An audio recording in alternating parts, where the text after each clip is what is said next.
Vacationers are coming back to Hong Kong as the long weekend of Ching Ming Festival draws to an end.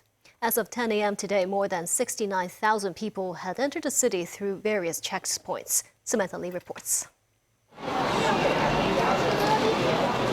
Early this morning, travelers were returning to the city after taking high-speed trains back to West Kowloon Station.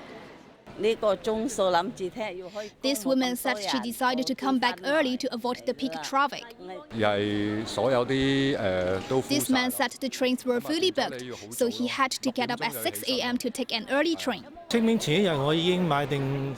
And this resident said he had bought the returning ticket one day before the Ching Ming Festival. Public transport services connecting every border crossing were strengthened to cope with the surge in passengers. Over the past 2 days, the Immigration Department reported a total of 1.18 million cross-border travelers entering the city through the various land border control points. That's in addition to 1.14 million travelers leaving the city during the same period.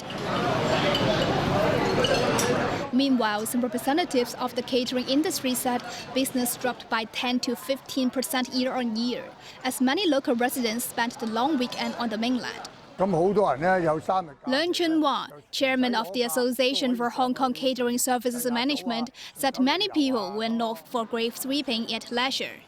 He added the increase in tourist arrivals could barely offset the effects of local consumers heading out of the city. With the Easter holiday around the corner, tourism sector leaders estimate that there will be around 3,000 outbound tour groups, similar to last year. About half of the tour groups are expected to use the high-speed rail. Fanny Yuan, executive director of the Travel Industry Council of Hong Kong, said high-speed trains can reach multiple spots, and the fares are also cheaper than peak season flight tickets. She expects the next peak season for mainland tourists in Hong Kong will be the Labor Day Golden Week, as Easter is not a public holiday on the mainland. Samantha Lee, TVB News.